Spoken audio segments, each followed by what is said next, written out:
device. For more videos, press the subscribe button and also turn on the bell notifications to receive the updates directly in your device. नमस्कार दोस्तों, good evening. कैसे हैं आप सभी लोग। मैं विकास नेहरा फिर से एक बार हाजिर हूँ नेहरा क्लासेस का एक और इग्नाइटिंग द माइंड सेशन लेकर। ये हमारी ऑनगोइंग AWS सीरीज़ का सेशन नंबर 55 है और आज के इस सेशन में हम बात करेंगे AWS S3 बकेट मैनेजमेंट के बारे में, जिसमें कि हम बात करेंगे S3 bucket life cycle rules की, रेप्लिकेशन रूल्स की और इन्वेंट्री कॉन्फ़िगरेशन की। तो आज के इस सेशन से आपको बहुत कुछ सीखने को मिलने वाला है और मेरी आपसे रिक्वेस्ट रहेगी कि आप सेशन में अंत तक बने रहिएगा। कहीं अगर कोई भी ऐसी चीज़ है जो आपको समझ ना आ रही हो, आप लाइव चैट के माध्यम से कमेंट करके मुझसे पूछ सकते हैं, लेकिन आप अपने क्वेश्चंस को यहाँ तभी पोस्ट कर पाएंगे अगर आपने पहले से हमारे चैनल को सब्सक्राइब कर रखा होगा। तो आप चाहें तो इस वीडियो को लाइक कर सकते हैं, चैनल को सब्सक्राइब करके बेल नोटिफिकेशन ऑन कर लीजिएगा ताकि आप अपने क्वेश्चंस भी मुझसे पूछ पाएँ और आपको अपडेट्स भी समय से मिलते रहें। सबसे पहले मैं जानना चाहूँगा कि क्या आप लोग मुझे सही से सुन पा रहे हैं या नहीं। मुझे एक बार कमेंट करके बताइएगा कि क्या आपको मेरी आवाज़ सही तरीके से सुनाई दे रही है या फिर नहीं। तो जैसा कि मैंने आपको बताया, आज के इस सेशन में हम AWS S3 बकेट मैनेजमेंट को कवर करेंगे और उसमें हम 3 चीज़ें कवर करने वाले हैं: bucket life cycle policies, bucket replication rules और bucket inventory. Thank you so much Khushnoor Alam ji बताने के लिए कि आप मुझे सही से सुन सकते हैं। तो चलिए बिना समय गवाए अब मैं आपको यहाँ से सीधे लेकर चलना चाहूँगा मेरे AWS कंसोल के अंदर। तो चलिए स्क्रीन चेंज कर लेते हैं और चलते हैं मेरे मैनेजमेंट कंसोल में। यहाँ हम S3 लिखेंगे और यहाँ से हम सीधे चले जाएंगे AWS S3 सर्विस में। तो चलिए एक नया फ्रेश बकेट हम आज के प्रैक्टिकल्स के लिए क्रिएट कर लेते हैं। तो क्रिएट बकेट वाले ऑप्शन पे हमें क्लिक करना है और एक बकेट नेम हमें यहाँ असाइन करना होगा नए बकेट को क्रिएट करते समय। तो मैं इसको नाम दे देता हूँ नेहरा क्लासेस बकेट 1। इसके बाद ACLs को हम डिसेबल्ड ही रहने देंगे, पब्लिक एक्सेस को हम ब्लॉक रहने देंगे, वर्जनिंग को हम कर लेंगे इनेबल और एन्क्रिप्शन वगैरह जो बाय डिफ़ॉल्ट ऑप्शंस हैं उनको हम यूज़ कर लेंगे। और यहाँ से हम क्रिएट बकेट वाले ऑप्शन पे क्लिक करके एक बकेट क्रिएट कर लेंगे। तो नेहरा क्लासेस बकेट 1 के नाम से एक बकेट मैंने यहाँ क्रिएट किया है। अब इस बकेट में कुछ फाइल्स हम अपलोड कर लेते हैं। तो मैं यहाँ ऐड फाइल्स वाले ऑप्शन पर जाऊँगा और कुछ फाइलें यहाँ मेरे पास हैं, उन फाइलों को मैं यहाँ अपलोड कर लूँगा। जैसे कि एक वर्ड की फ़ाइल है और एक हमारे नेहरा क्लासेस की लोगो इमेज है। इन दोनों फाइल्स को मैंने अपने इस बकेट में अपलोड कर लिया है। वापस आ जाते हैं अपने बकेट पर। तो आप देख सकते हैं कि 2 फाइलें यहाँ अपलोड हो चुकी हैं, नेहरा क्लासेस लोगो की PNG फाइल यानी कि इमेज फाइल और AWS सेशन 34 का एक डॉक्यूमेंट। तो हम ये सारे चीज़ें कवर कर चुके हैं। प्रॉपर्टीज़ वाले सेक्शन को कवर कर चुके हैं, परमिशंस वाले सेक्शन को कवर कर चुके हैं, मैट्रिक्स वाले सेक्शन को कवर कर चुके हैं। तो आज बारी है इस मैनेजमेंट वाले सेक्शन की। तो इस मैनेजमेंट वाले सेक्शन में हमें 3 ऑप्शंस देखने को मिलते हैं: life cycle rules, replication rules और इन्वेंट्री कॉन्फ़िगरेशंस। तो इन तीनों को आज हम कवर करेंगे। नेक्स्ट सेशन में हम एक्सेस पॉइंट को कवर करेंगे। तो चलते हैं इस मैनेजमेंट वाले टैब के अंदर और पहले हम बात करने वाले हैं लाइफ साइकिल रूल्स के बारे में। तो अगर आप लाइफ साइकिल रूल्स का यूज़ करना चाहते हैं तो आपको लाइफ साइकिल रूल्स को क्रिएट करना पड़ेगा। लेकिन ये लाइफ साइकिल रूल्स होते क्या हैं और ये कैसे हमारे बकेट के लिए काम करते हैं। तो यहाँ एक ऑप्शन आपको दिया गया है क्रिएट लाइफ साइकिल रूल। तो जैसे ही आप इस बटन पर क्लिक कर देंगे तो यहाँ कुछ चीज़ें हैं जो आपको मेंशन करनी होंगी इस रूल को क्रिएट करते समय। लेकिन उससे पहले हम ये जानेंगे कि लाइफ साइकिल रूल का यूज़ क्या है। देखिए, Amazon S3 life cycle rules जो हैं ये प्री डिफाइंड एक्शंस को कॉन्फ़िगर करने के लिए हम यूज़ करते हैं अपने ऑब्जेक्ट्स के लिए। इसकी हेल्प से हम अपने ऑब्जेक्ट के स्टोरेज क्लास को अच्छे से ऑप्टिमाइज कर पाते हैं through out the life time. और ऐसा करने का फ़ायदा ये है कि हम जो स्टोरेज कॉस्ट है उसको ऑप्टिमाइज कर सकते हैं, यानी कि हम मिनिमम कॉस्ट वाले स्टोरेज क्लास का यूज़ कर सकते हैं अपने ऑब्जेक्ट को सेफली वहाँ रखने के लिए। क्योंकि हमारे पास जो ऑब्जेक्ट्स होते हैं, जो फाइल्स होती हैं हमारे बकेट के अंदर, वो कई तरीके की हो सकती हैं। कुछ फाइलें ऐसी होती हैं जिनकी हमें बहुत ज़्यादा फ्रिक्वेंटली ज़रूरत पड़ रही होती है, कुछ फाइलें ऐसी होती हैं जिनकी हमें कभी कभी ज़रूरत पड़ती है, कुछ फाइलें ऐसी होती हैं जो शायद ही कभी हम यूज़ करते हों लेकिन उनकी इम्पोर्टेंस काफ़ी ज़्यादा होती है। फॉर एग्ज़ाम्पल, मान लिया कि आप किसी एक्सेल शीट पे काम कर रहे हैं, तो वो एक ऐसी फाइल होगी जो बहुत फ्रिक्वेंटली आपके यूज़ में होगी, जिसको आपके टीममेट्स या आप यूज़ कर रहे होंगे। वहीं मान लिया कि कोई इन्वेंट्री फाइल है या आपके पास कोई इस तरीके का डेटा है जिसकी आपको कभी कभार ज़रूरत पड़ती है, तो वो फाइलें ऐसी हैं जिनको आप शायद महीने में या हफ्ते में एक बार यूज़ करते हैं। लेकिन कई बार कुछ इस तरीके की फाइल्स भी यहाँ वहाँ आपको देखने को मिल सकती हैं जो बैकअप का काम कर रही हों। तो वो बैकअप फाइल्स होती तो बहुत इंपॉर्टेंट है, लेकिन वो शायद ही कभी यूज़ होती हैं। मतलब इन केस कोई ऐसा सिनेरियो आ जाए जहाँ आपको बैकअप से रिस्टोर करना पड़े, तो तब हम उसका यूज़ करते हैं। तो क्या सभी तरीके की फ़ाइलों को एक ही तरीके के स्टोरेज क्लास पर रखना एक अच्छा ऑप्शन है? तो नहीं, क्योंकि अगर आप एक ही तरीके का स्टोरेज क्लास यूज़ करेंगे तो उसकी वजह से जो आपकी स्टोरेज क्लास की कॉस्ट है वो बढ़ जाएगी। मान लें कि बैकअप वाली फ़ाइल है जिसकी आपको शायद हो सकता है साल में एक बार ज़रूरत पड़े, और आपने उसको रखा हुआ है बाकी फ़ाइलों के साथ, उन फाइलों के साथ जिनको आप बहुत फ्रिक्वेंटली एक्सेस करते हैं उसी स्टोरेज क्लास पर। तो वहाँ फिर आप एक तरीके से अपने रिसोर्सेज को अच्छे से यूज़ नहीं कर रहे हैं, आप एक हायर कोस्टिंग वाले स्टोरेज क्लास का यूज़ कर रहे हैं उस फाइल के लिए जिसको आप चाहते तो एक सस्ते स्टोरेज क्लास पर रख सकते थे। अब हमें कैसे पता चलेगा और कैसे हम मैनेज करेंगे? हमारे एक बकेट के अंदर तो हज़ारों फाइलें हो सकती हैं, तो कैसे हम मैनुअली उन फाइलों को मैनेज करेंगे? तो मैनुअली मान लिया कि 100 फाइलें हैं तो उनको फिर भी मैनेज किया जा सकता है, लेकिन अगर 1000 हो जाएं, आपके बकेट के अंदर अगर 1000 फाइलें हो जाएं तो उनको मैनेज करने में आपको प्रॉब्लम आएगी, उनके स्टोरेज क्लास को मैनेज करने में प्रॉब्लम आएगी। वहीं अगर ये नंबर बढ़ के 50,000 हो जाए तो और ज़्यादा दिक्कतें आएंगी। तो आप इस काम को ऑटोमेटिकली करने के लिए लाइफ साइकिल रूल्स का यूज़ कर सकते हैं। ये फैसिलिटी आपको AWS S3 के अंदर प्रोवाइड की जाती है। तो AWS S3 के अंदर ये जो लाइफ साइकिल रूल्स हैं, इनकी मदद से आप प्री डिफाइंड एक्शंस को कॉन्फ़िगर कर सकते हैं, जो कि ये डिसाइड करने का काम करते हैं कि कौन से तरीके के ऑब्जेक्ट को या किस ऑब्जेक्ट को आप किस स्टोरेज क्लास पर रखें, ताकि जो कॉस्टिंग है वो कम से कम पड़े और आपका जो पैसा है वो सेफ हो सके। तो चलिए, इसको करने के लिए हमें इस रूल को पहले एक नाम देना होगा। तो मैं इसको नाम दे देता हूँ Nehra classes life cycle rule. अब इसके बाद ये आपको 2 ऑप्शंस यहाँ प्रोवाइड कर रहा है। आप इस रूल को किसी एक या कुछ एक ऑब्जेक्ट्स के लिए यूज़ करना चाहते हैं या सभी ऑब्जेक्ट्स पर अप्लाई करना चाहते हैं जितने भी आपके बकेट के अंदर हैं। तो अगर आप एक या एक से ज़्यादा ऑब्जेक्ट्स के लिए इसका यूज़ करना चाह रहे हो तो ये जो पहला फ़िल्टर वाला ऑप्शन है उसका आप प्रयोग करेंगे। मान लें कि आपके बकेट के अंदर 4 अलग अलग फोल्डर्स हैं, 4 अलग अलग डिपार्टमेंट की फाइलें वहाँ होती हैं। तो आपको क्या करना है, उसका प्रीफिक्स मेंशन करना है। मतलब मान लिया कि आपके पास जितनी भी ऑब्जेक्ट्स हैं, जितने भी फोल्डर्स हैं, उनमें से एक फ़ोल्डर है आपके यहाँ HR के नाम से। तो आप ये रूल अप्लाई करना चाहते हैं सिर्फ उन्हीं फाइलों के लिए जो इस HR वाले फोल्डर में है। तो आप यहाँ उसका प्रीफिक्स मेंशन करेंगे।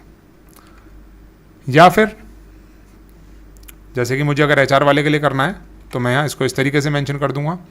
या फिर मान लिया कोई दूसरा फोल्डर है, जैसे कि कोई न्यू फोल्डर के नाम से है, तो उसको मैं मेंशन कर दूंगा। तो बाय डिफ़ॉल्ट उसके अंदर जितनी भी फाइलें होंगी सबके लिए काम करेगा।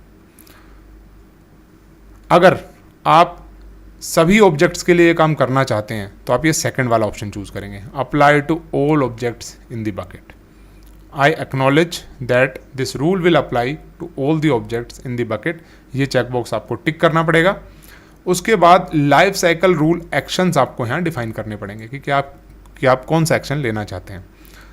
अब यहाँ बहुत सारे ऑप्शंस आपको दिए गए हैं, जिसमें कि पहला जो है वो है move current version of object between storage classes. अगर आप अपने करंट वर्जन को ऑब्जेक्ट के मूव करना चाहते हैं स्टोरेज क्लासेस के बीच में, तो आप ये पहले वाला ऑप्शन सेलेक्ट करेंगे। जनरली यही हमें करना होता है। अगर आप नॉन करंट वर्जन्स जो हैं आपके ऑब्जेक्ट्स के, उनको भी मूव करना चाहते हैं, तो आप ये सेकंड वाला भी चूज कर लेंगे।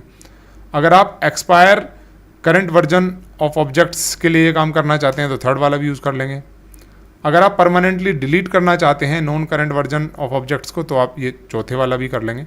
तो यहाँ आपको डिसाइड करना है कि ये जो लाइफ साइकिल रूल एक्शंस हैं, ये किस तरीके के आप यूज़ करना चाह रहे हैं।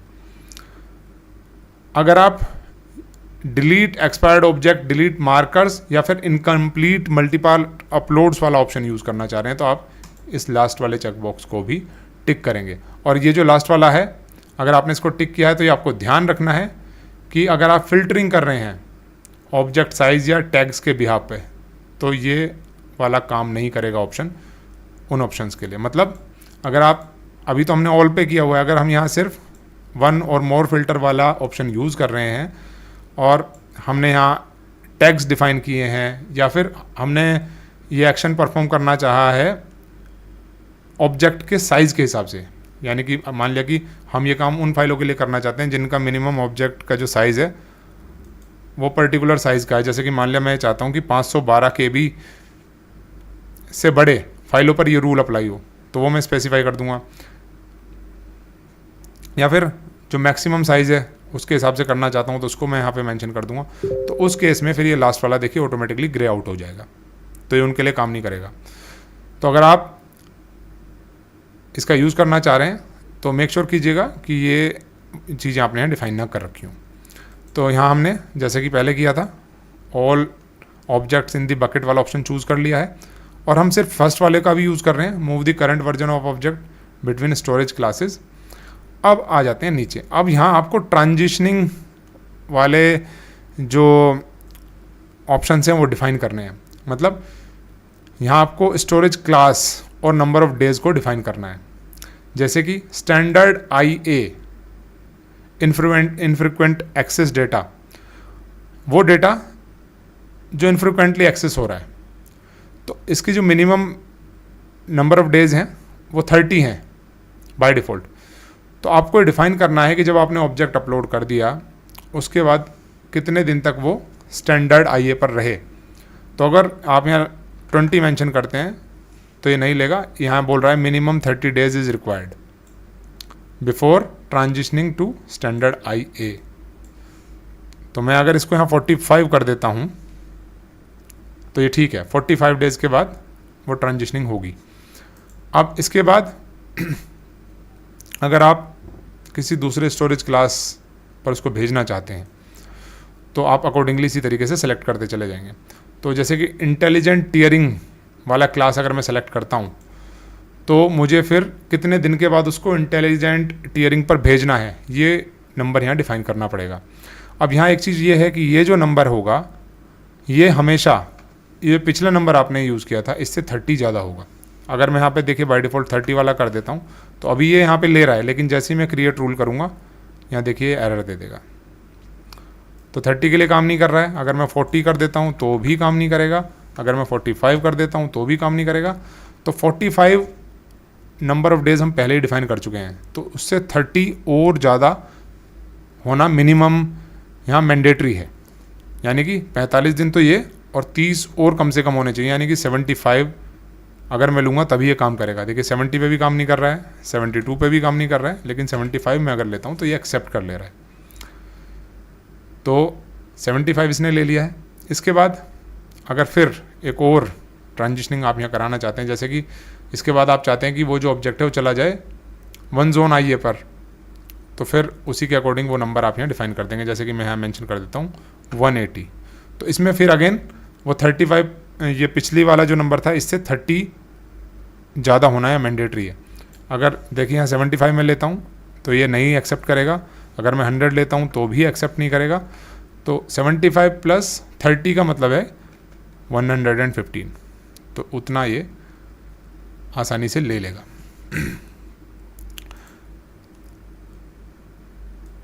अगर आप इसको फिर फर्दर भेजना चाहते हैं ग्लेशियर फ्लेक्सिबल रिट्राइबल वाले टीयर पर, तो ये ऑप्शन आप यहाँ से सेलेक्ट कर लेंगे और यहाँ फिर अगेन आपको वो नंबर देना होगा कि कितने दिन के बाद आप इसको वहाँ भेजना चाहते हैं।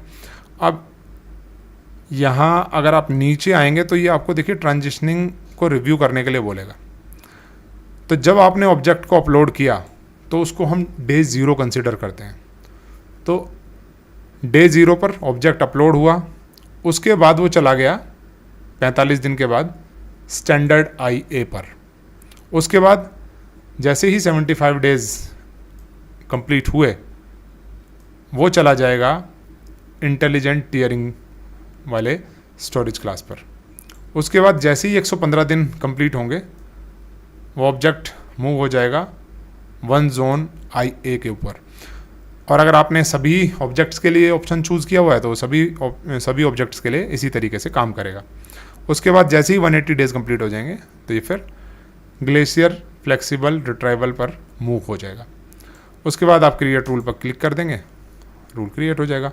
तो अब ये जो ऑब्जेक्ट्स आपके बकेट के अंदर हैं इनको आपको मैनुअली ट्रांजिशन कराने की ज़रूरत नहीं है। AWS ऑटोमेटिकली ये जो रूल्स आपने यहाँ क्रिएट किए हैं इनकी मदद से उनके स्टोरेज क्लास का चयन करते हुए उनको सही स्टोरेज क्लास जो आपने मेंशन किया हुआ है रूल के अंदर उस पर अकॉर्डिंगली भेजता रहेगा। तो इसका ये बेनिफिट है। इससे क्या होगा, इससे आपकी कॉस्टिंग सेव होगी। तो यहाँ अगर आपकी बैकअप फाइल्स हैं उनको आप जो है ग्लेशियर पर डाल सकते हैं। अगर कोई ऐसा डेटा है, ऐसी फाइल या ऐसा ऑब्जेक्ट है जो आप बहुत ज़्यादा फ्रिक्वेंटली यूज़ नहीं करते हैं तो आप उसको स्टैंडर्ड IA पर रख सकते हैं। तो अकॉर्डिंगली आप यहाँ उसको ये जो रूल आप क्रिएट करेंगे उसको एक ऑब्जेक्ट के लिए, एक से ज़्यादा ऑब्जेक्ट्स के लिए या फिर सभी ऑब्जेक्ट्स के लिए कर सकते हैं। इसके बाद चलते हैं नेक्स्ट ऑप्शन की तरफ जो है रेप्लिकेशन रूल्स। तो रेप्लिकेशन रूल क्या चीज़ है? रेप्लिकेशन जो है एक automatic asynchronous copy object operation है अक्रॉस बकेट्स जो कि या तो मौजूद होंगी सेम या फिर डिफरेंट AWS रीजन्स के अंदर। तो रेप्लिकेशन का मतलब है सिंपली कॉपी। एक बकेट है आपके पास, उसमें कुछ ऑब्जेक्ट्स होंगे, आप उनको कॉपी करना चाहते हैं दूसरे बकेट के अंदर। अब वो जो बकेट है वो सेम रीजन में भी हो सकता है और डिफरेंट AWS रीजन में भी हो सकता है। तो रेप्लिकेशन रूल जो है इसकी मदद से आप ऑब्जेक्ट्स को एक बकेट से दूसरे बकेट के अंदर कॉपी कर सकते हैं। और इसके लिए आप जो रूल क्रिएट करेंगे उसको हम रेप्लिकेशन रूल बोलेंगे। तो Amazon S3 जो है रेप्लिकेशन रूल्स क्रिएट करने की आपको फैसिलिटी प्रोवाइड करता है और यहाँ आप न्यूली क्रिएटेड ऑब्जेक्ट्स और ऑब्जेक्ट मेटा डेटा को सोर्स बकेट से एक स्पेसिफाइड डेस्टिनेशन बकेट में कॉपी कर सकते हैं।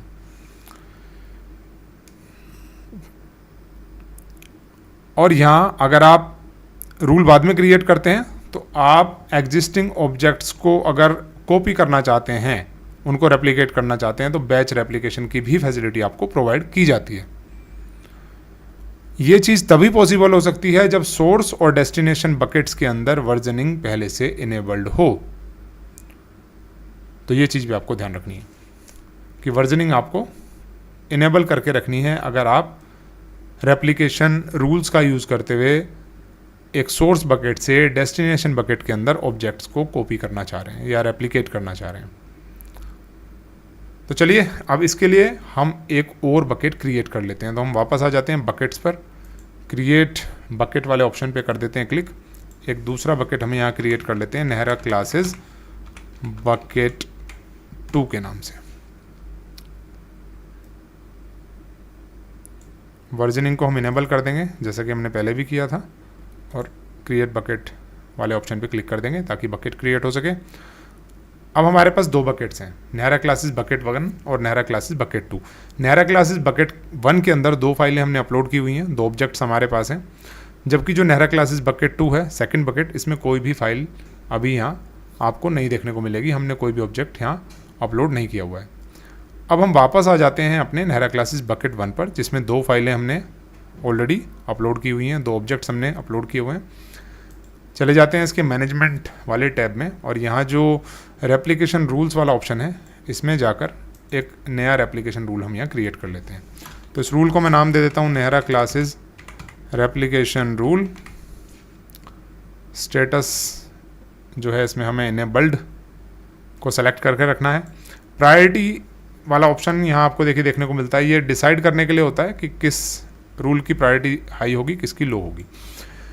अब सोर्स बकेट का ऑप्शन ये हमें शो कर रहा है, तो सोर्स बकेट में यही नेहरा क्लासेस बकेट 1 ही रहेगा। इसका रीज़न शो किया जा रहा है। अब ये जो रेप्लिकेशन रूल है ये आप किसके लिए यूज़ करना चाह रहे हैं, किसी एक या एक से ज़्यादा ऑब्जेक्ट्स के लिए या फिर सभी ऑब्जेक्ट्स के लिए। तो अगर एक या एक से ज़्यादा ऑब्जेक्ट्स के लिए कर रहे हैं तो हम प्रीफिक्स में उनके नाम मेंशन कर सकते हैं, जैसे कि यहाँ एक फोल्डर है उसके अंदर जितनी भी फाइलें हैं उनके लिए हम ये रूल करना चाह रहे हैं, या पूरे बकेट के लिए करना चाह रहे हैं, तो ये चीज़ हम डिसाइड कर सकते हैं। तो हम बकेट के अंदर जितने भी ऑब्जेक्ट्स हैं सभी के लिए रूल क्रिएट करना चाह रहे हैं, तो हम यहाँ apply to all the objects in the bucket वाला ऑप्शन हम चूज़ करेंगे। इसके बाद डेस्टिनेशन बकेट कौन सी होगी ये चीज़ हमको डिसाइड करनी पड़ेगी। अब डेस्टिनेशन बकेट जो है वो आपके सेम AWS अकाउंट के अंदर भी हो सकती है और किसी दूसरे AWS अकाउंट के अंदर भी हो सकती है, सेम रीजन में भी हो सकती है और किसी दूसरे रीजन में भी हो सकती है। तो जब सेम रीजन के अंदर हमारी बकेट मौजूद हो, जैसे कि हमारे इस केस में है, अगर आपने ध्यान से देखा हो, मैं आपको दिखा देता हूँ, मैं बकेट्स वाले ऑप्शन पे आपको ले जाता हूँ। तो ये जो दोनों बकेट्स हैं एशिया पैसिफिक के अंदर हैं, एशिया पैसिफिक मुंबई, तो इसको बोलेंगे सेम रीजन रेप्लिकेशन। इसके बारे में हम ऑलरेडी बात कर चुके हैं। अगर हम ये काम करना चाहें दो ऐसी बकेट्स के बीच में जो अलग अलग रीजन में है, तो उसको हम बोलते हैं क्रॉस रीजन रेप्लिकेशन। अगर डिफरेंट AWS रीजन्स के बीच में ये काम होना है तो उसको क्रॉस रीजन रेप्लिकेशन बोलते हैं। तो अभी ये सेम रीजन रेप्लिकेशन है क्योंकि बकेट्स सेम रीजन के अंदर मौजूद है। अब जो बकेट है वो क्या इसी AWS अकाउंट की है या किसी दूसरे AWS अकाउंट की है, तो अगर इसी की है तो सिंपली ब्राउज करके उस बकेट को सिलेक्ट कर लेंगे, डेस्टिनेशन बकेट जो है। अगर किसी दूसरे AWS अकाउंट की है तो हम ये स्पेसिफाई करेंगे कि कौन सा अकाउंट है, उसकी अकाउंट ID मेंशन करेंगे और बकेट का नाम मेंशन करेंगे। अब हमारे केस में तो सेम अकाउंट हम यूज़ कर रहे हैं तो हम पहले वाला ऑप्शन चूज़ कर लेंगे और बकेट को हम यहाँ ब्राउज करके सेलेक्ट कर लेंगे, जो कि है नेहरा क्लासेस बकेट 2। हमने डेस्टिनेशन बकेट के तौर पर इसको सेलेक्ट कर लिया है। अब क्योंकि ये बकेट दोनों सेम रीजन में है तो इसको हम बोलेंगे सेम रीजन रेप्लिकेशन, SRR। अगर ये बकेट दूसरे रीजन में होती तो हम इसको बोलते CRR, cross region replication. IAM role, तो एक नया रूल यहाँ क्रिएट हो जाए, इसके लिए हम पहले वाला ऑप्शन चूज़ कर लेंगे। एनक्रिप्शन, क्या हम एनक्रिप्शन का यूज़ करना चाहते हैं, तो अगर हम करना चाहते हैं तो हम ये जो रेप्लिकेट ऑब्जेक्ट्स एनक्रिप्टेड वाला ऑप्शन है, ये जो टैग चेक बॉक्स है, इसको हम सेलेक्ट करेंगे और यहाँ हमें साथ साथ फिर जो की है उसको भी सेलेक्ट करना पड़ेगा। अगर हम एनक्रिप्शन का यूज़ नहीं करना चाहते हैं तो हम इसको सिंपली अनचेक रहने देंगे। अगर हम डेस्टिनेशन बकेट के स्टोरेज क्लास को चेंज करना चाहते हैं तो हम यहाँ जो ऑप्शन दिया गया है change the storage class for the replicated object, इसका यूज़ कर सकते हैं और यहाँ हम अकॉर्डिंगली जो भी स्टोरेज क्लास यूज़ करना चाहते हैं उसको हम यहाँ से सेलेक्ट कर लेंगे। जैसे कि मैं ये चाहता हूँ कि ये स्टैंडर्ड IA पे चला जाए तो स्टैंडर्ड IA मैं यहाँ से सेलेक्ट कर सकता हूँ। अगर हम नहीं करना चाहते हैं स्टोरेज क्लास को चेंज तो हम इसको सिंपली अनचेक कर देंगे। एडिशनल रेप्लिकेशन ऑप्शंस, अगर हम रेप्लिकेशन टाइम कंट्रोल वाला ऑप्शन इनेबल करना चाहते हैं इसको हम कर सकते हैं। रेप्लिकेशन टाइम कंट्रोल जो है रेप्लिकेट करता है 99.99% ऑफ न्यू ऑब्जेक्ट्स को विद इन 15 मिनट्स। 15 मिनट के अंदर जितने भी न्यू ऑब्जेक्ट्स हैं उनको ये कॉपी कर देगा 99.99% केसेस में। लेकिन इसके लिए एडिशनल चार्जेस आपको पे करने पड़ेंगे, तो उसको आप इनेबल मत कीजिएगा। रेप्लिकेशन मैट्रिक्स, जब मैं आपको मैट्रिक्स दिखा रहा था तो आपने लास्ट सेशन में देखा होगा इस मैट्रिक्स वाले ऑप्शन में कुछ दिख नहीं रहा था। तो इसका रीज़न ये है कि अगर यहाँ मैट्रिक्स हम इनेबल कर देंगे तो वहाँ फिर हम जो रेप्लिकेशन मैट्रिक्स है उसको देख पाएंगे। लेकिन इसके लिए भी आपको क्लाउड वॉच मैट्रिक्स फीस पे करनी पड़ेगी, तो आप इसको भी मत कीजिएगा। करके देखना चाहते हैं, बिल भरने में सक्षम हैं तो आप कर सकते हैं। डिलीट मार्कर रेप्लिकेशन को इनेबल करना चाहते हैं तो आप कर सकते हैं। रेप्लिका मॉडिफिकेशन सिंक्रोनाइजेशन, ये वाला ऑप्शन यूज़ करना चाहते हैं तो इसको भी कर सकते हैं। तो हम इनमें से किसी को भी नहीं करेंगे, सिंपली हम सेव पर क्लिक कर देंगे, रेप्लिकेशन रूल जो है वो क्रिएट हो जाएगा।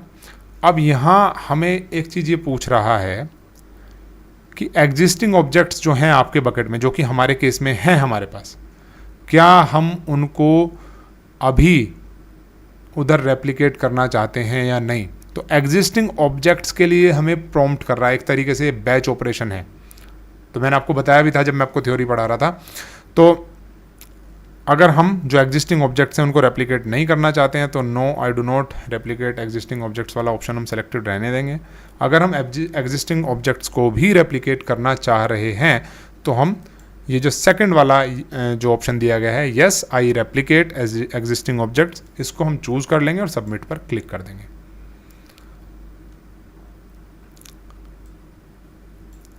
अब जॉब रन ऑप्शंस के बारे में हमें पूछ रहा है, automatically run the job when it is ready और wait for run the job when it's ready. तो इसमें हम ऑटोमेटिक वाले के साथ चले जाएंगे, ऑल टास्क्स, और यहाँ क्रिएट न्यू रोल और सेव पर क्लिक कर देंगे। यहाँ अगर आप जो रिपोर्ट है कंप्लीशन की उसको अगर देखना चाहते हैं तो उसके लिए जो बकेट है वो आप सेलेक्ट कर सकते हैं, रिपोर्ट आपको उस बकेट में देखने को मिल जाएगी जब ये रेप्लिकेशन कंप्लीट हो जाएगा। तो इस तरीके से हम रेप्लिकेशन रूल्स क्रिएट कर सकते हैं। अब देखिए, हमने हमारे नेहरा क्लासेस बकेट 1 के अंदर एक रूल क्रिएट कर दिया है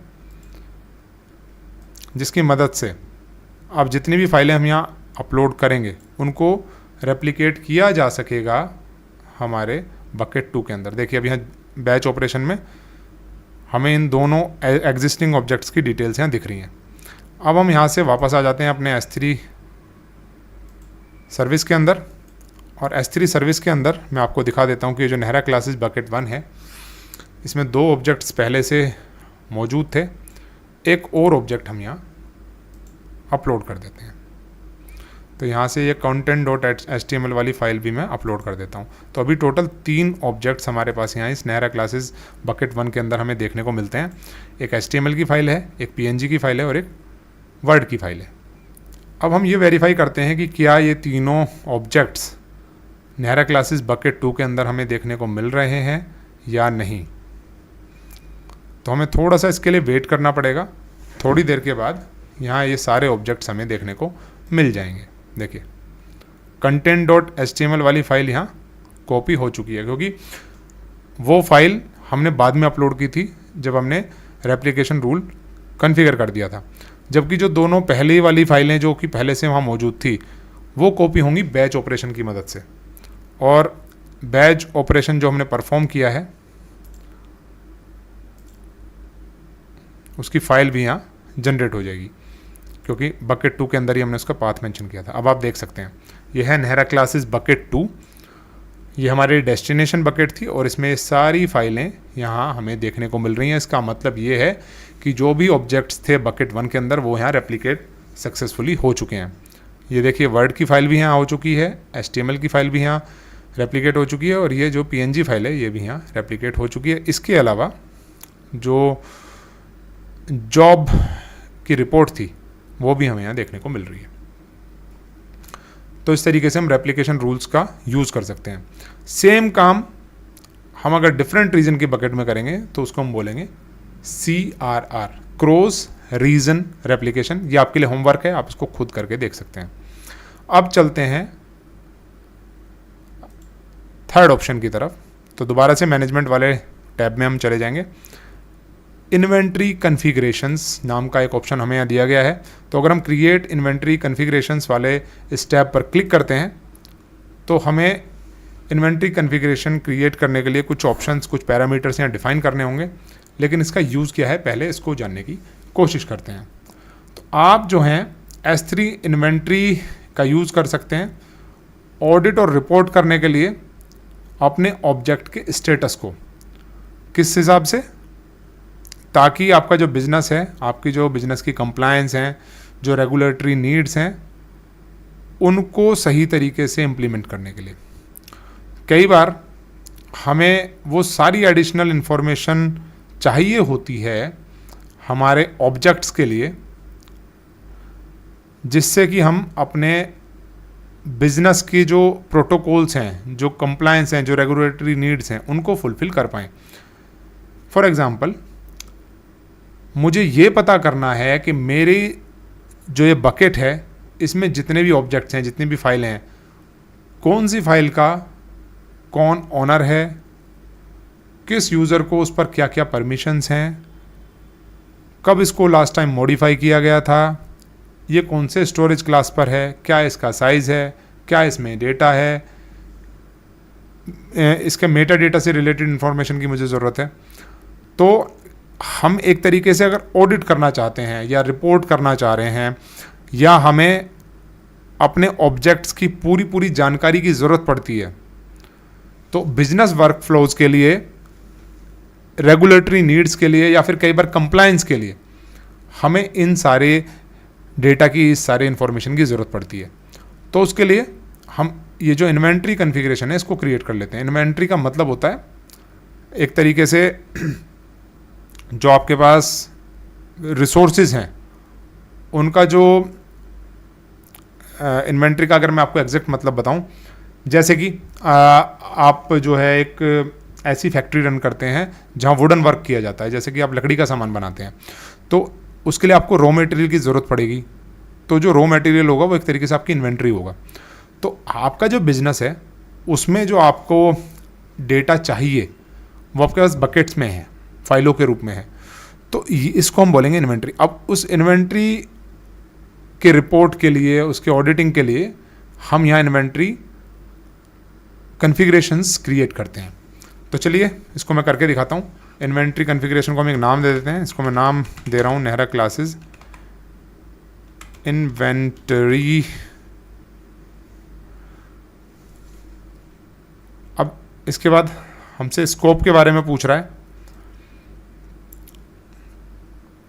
तो करंट वर्जन के लिए करना है या सभी वर्जन्स के लिए करना है। ऑब्जेक्ट वर्जन्स हम यहाँ से चूज़ कर सकते हैं। अगर आप सभी वर्जन्स को इंक्लूड करना चाह रहे हैं तो आप इंक्लूड और वर्जन्स वाला ऑप्शन सेलेक्ट कर लेंगे। इसके बाद डेस्टिनेशन बकेट कौन सी होगी जहाँ ये रिपोर्ट आपको देखने को मिलेगी। तो सिस्टम क्या करेगा, AWS सारे ऑब्जेक्ट्स को एनालाइज करेगा, पूरी इंफॉर्मेशन को गैदर करेगा, एक फाइल के रूप में रिपोर्ट आपको भेज देगा किसी दूसरे बकेट के अंदर जो आप यहाँ चूज़ करेंगे एज ए डेस्टिनेशन। और वो जो रिपोर्ट है वो आप सेम अकाउंट के अंदर भी ले सकते हैं और किसी दूसरे AWS अकाउंट पर भी भेज सकते हैं। तो अगर आप दूसरे AWS अकाउंट पर उसको भेजना चाहते हैं तो आपको यहाँ डिफरेंट अकाउंट चूज़ करना है, अकाउंट ID मेंशन करनी है और बकेट मेंशन करना है। सेम अकाउंट के लिए करना है तो दिस अकाउंट हम चूज़ कर लेंगे और यहाँ से जिस बकेट में उसको देखना चाहते हैं वो बकेट हम यहाँ से चूज़ कर लेंगे। और बकेट के अंदर भी अगर आप कोई स्पेसिफिक पाथ यूज़ करना चाह रहे हैं तो वो हम सेलेक्ट कर सकते हैं, वो फोल्डर हम यहाँ से सेलेक्ट कर सकते हैं। तो फिलहाल मैं बकेट 2 को सेलेक्ट कर लेता हूँ। अब उसकी फ्रीक्वेंसी क्या होगी, वो जो रिपोर्ट आपको मिलेगी, आप डेली रिपोर्ट देखना चाहते हैं या वीकली देखना चाहते हैं, वो चीज़ आप यहाँ से सेलेक्ट कर सकते हैं। रिपोर्ट का फॉर्मेट क्या आप रखना चाहते हैं। जनरली हम CSV प्रीफर करते हैं क्योंकि एक एक्सेल की फाइल होती है और आसानी से आप चीज़ों को वहाँ पर एनालाइज कर सकते हैं। लेकिन अगर आप अपाचे ORC या अपाचे पार्क्विट का यूज़ करना चाहते हैं तो वो भी आप कर सकते हैं। तो मैं यहाँ CSV वाले ऑप्शन के साथ चला जाऊँगा, स्टेटस में इनेबल रहेगा। और अगर हम इन्वेंट्री रिपोर्ट को एनक्रिप्ट करना चाहते हैं तो हम यहाँ एनक्रिप्शन की को स्पेसिफाई कर सकते हैं। अगर हम नहीं करना चाहते हैं तो do not specify an encryption key वाला ऑप्शन हम यूज़ कर लेंगे। कई बार हमें कुछ एडिशनल मेटा डेटा की भी ज़रूरत होती है, जैसे कि देखिए मैं बताता हूँ आपको। जैसे कि हमारे पास कुछ फाइलें हैं, मान लिया मेरे पास इतनी सारी फाइलें हैं। अब मुझे ये देखना है कि यहाँ मुझे सिर्फ फाइल का नाम दिख रहा है, आप देख सकते हैं। देखिए मैं थोड़ा फ़ॉन्ट साइज़ बड़ा कर लेता हूँ ताकि आपको देखने में आसानी रहे। एग्जाम्पल के तौर पे बता रहा हूँ।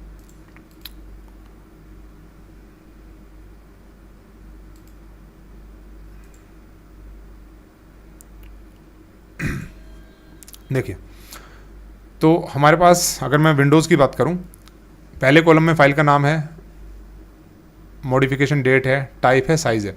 लेकिन मैं अगर ये भी पता करना चाह रहा हूँ कि फ़ाइल क्रिएट कब हुई थी, तो मैं यहाँ देखिए राइट क्लिक करता हूँ और यहाँ मोर में जाकर यहाँ बहुत सारे ऑप्शंस, बहुत सारे एट्रीब्यूट्स हमें दिए गए हैं, वो मैं यूज़ कर सकता हूँ। जैसे कि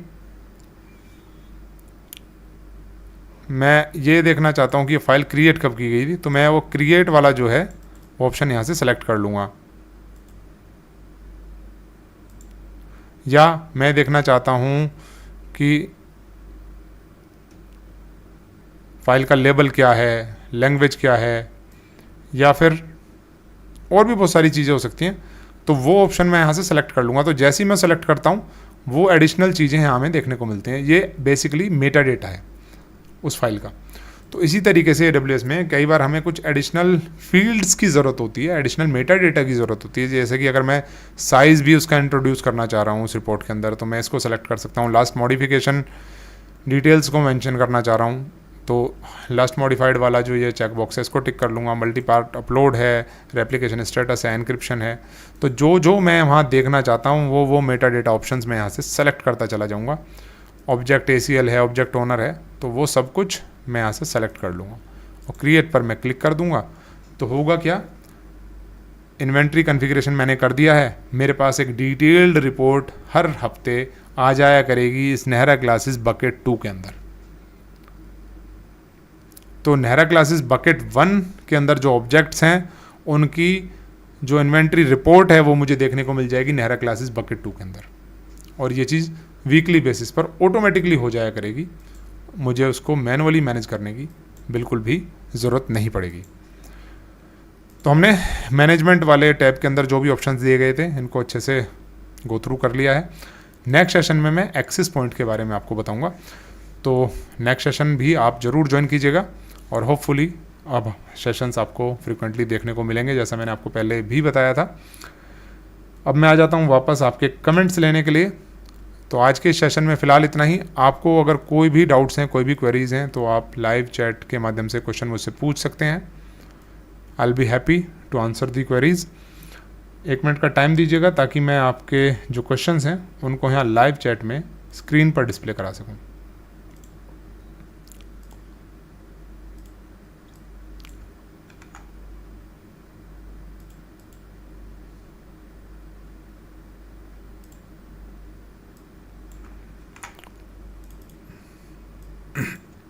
अभी भी मेरा गला बहुत ज़्यादा ख़राब है, लेकिन मैं फिर भी कोशिश कर रहा हूँ कि सेशंस कंडक्ट किए जाएं किसी भी हालत में।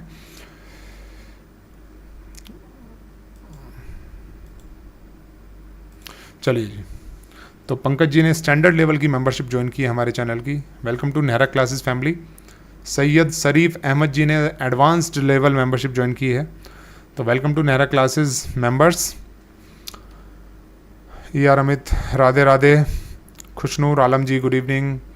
ऑल गुड बोल रहे हैं Amit, thank you so much बताने के लिए। Thank you Tushar ji. R Mahmood ji कह रहे हैं yes sir it's perfect, thank you. Thank you Khushnoor ji. Sachin Matke ji, good evening.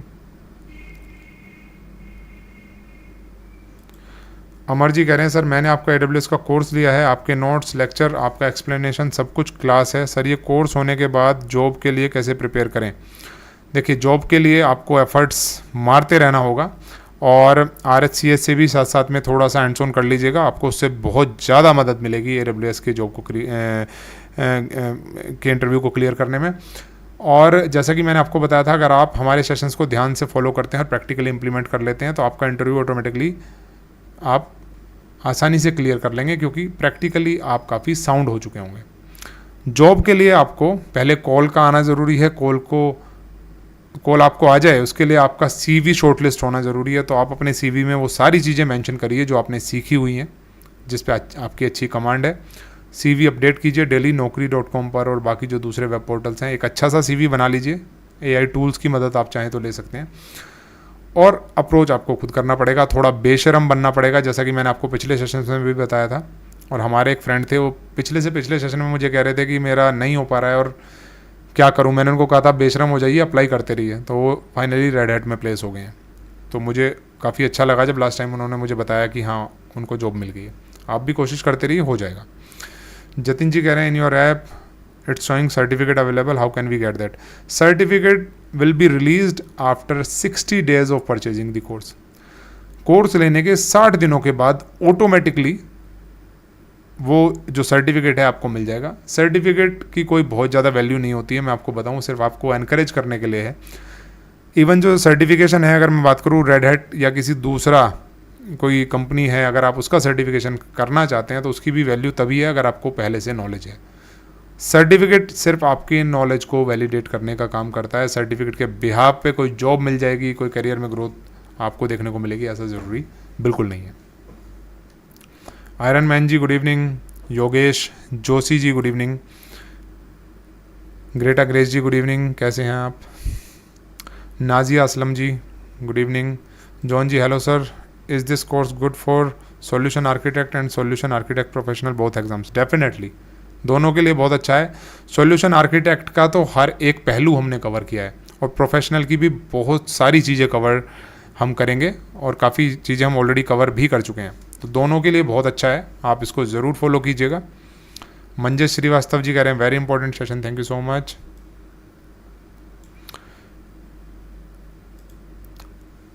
G K कह रहे हैं can we encrypt file in S3? Definitely we can.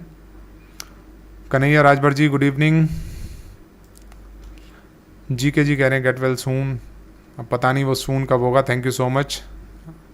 देखिए काफ़ी लगभग 1.5-2 महीने हो गए हैं मुझे लगातार प्रॉब्लम चल रही है गले में और कई बार तो बिल्कुल मेरी हिम्मत ही नहीं होती है कि मैं बैठ के सेशन ले पाऊँ। राहुल गुप्ता जी कह रहे हैं सर EC2 का इमेज बनाते हैं तो क्या तो डेटा कॉपी नहीं होना चाहिए, बस कॉन्फ़िगरेशन कॉपी होनी चाहिए, वो कैसे होगा?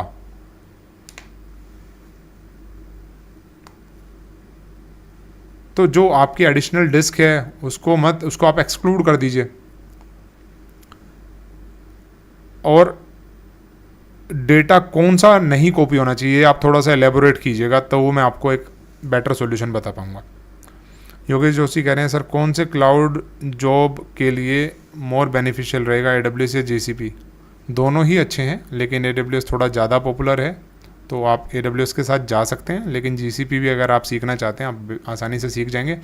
एक क्लाउड अगर आपने सीख लिया, दूसरों को सीखने में फिर ज़्यादा प्रॉब्लम आपको नहीं आती है, क्योंकि कॉन्सेप्ट हर जगह बिल्कुल एक जैसा ही होता है, सिर्फ नाम जो हैं चीज़ों के वो थोड़े डिफरेंट होते हैं। जॉन जी कह रहे हैं यस सर, बेशर्मी जिंदाबाद, लिंक्डइन भी बहुत इंपॉर्टेंट है, अपडेटेड रहना। हाँ जी बिल्कुल, आज के टाइम में लिंक्डइन का काफ़ी अच्छा रोल है आपके करियर के लिए और आजकल तो बहुत चीज़ें अवेलेबल हैं मार्केट में। अगर आप थोड़ा सा स्मार्टली वर्क करते हैं तो फिर बहुत ज़्यादा प्रॉब्लम्स आपको नहीं देखने को मिलती हैं। AI टूल्स हैं, आप जो है सैम्पल CV आसानी से निकाल सकते हैं, उसमें अपने अकॉर्डिंग चेंजेस कर सकते हैं। ChatGPT है, Gemini है, इनका यूज़ कर सकते हैं, बहुत कुछ अवेलेबल है। अमर जी कह रहे हैं सर लिनक्स में सर्वर लिस्ट फॉलो किया है, लाइनक्स हो चुका है, बहुत बढ़िया। अगर लिनक्स कंप्लीटेड है, सर्वर ट्रेनिंग आपने कंप्लीट कर ली है, AWS आप सीख रहे हैं, आपको कोई नहीं रोक पाएगा। बहुत ही अच्छा किया है आपने कि आपने पहले RHCSC और सर्वर वाली ट्रेनिंग की जो प्लेलिस्ट है वो फॉलो कर ली है। राहुल गुप्ता कह रहे हैं मतलब एक मशीन है उसमें कुछ XYZ डेटा है, मैंने उसका AMI बनाया और दूसरा मशीन बनाया उस AMI की हेल्प से, तो क्या XYZ डेटा भी दिखेगा? वो डिपेंड करता है कि आपने कौन सा डिस्क वहाँ पे सेलेक्ट किया है।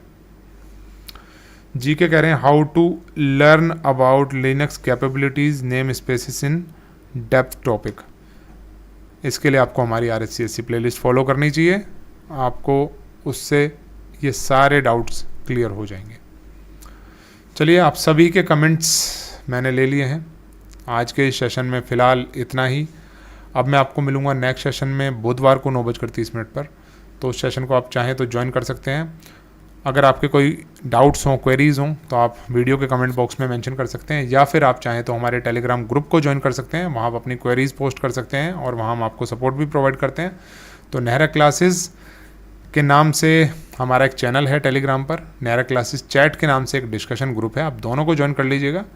चैनल के अंदर आपको स्टडी मटेरियल और बाकी अपडेट्स मिलते हैं, और जो डिस्कशन ग्रुप है उसमें आपको सपोर्ट प्रोवाइड किया जाता है। तो आज के सेशन में फ़िलहाल इतना ही, अब मिलते हैं नेक्स्ट सेशन में। तब तक के लिए नमस्कार, जय हिंद, जय Bharat, good night and take care everyone. Thank you so much for joining this session. Bye bye.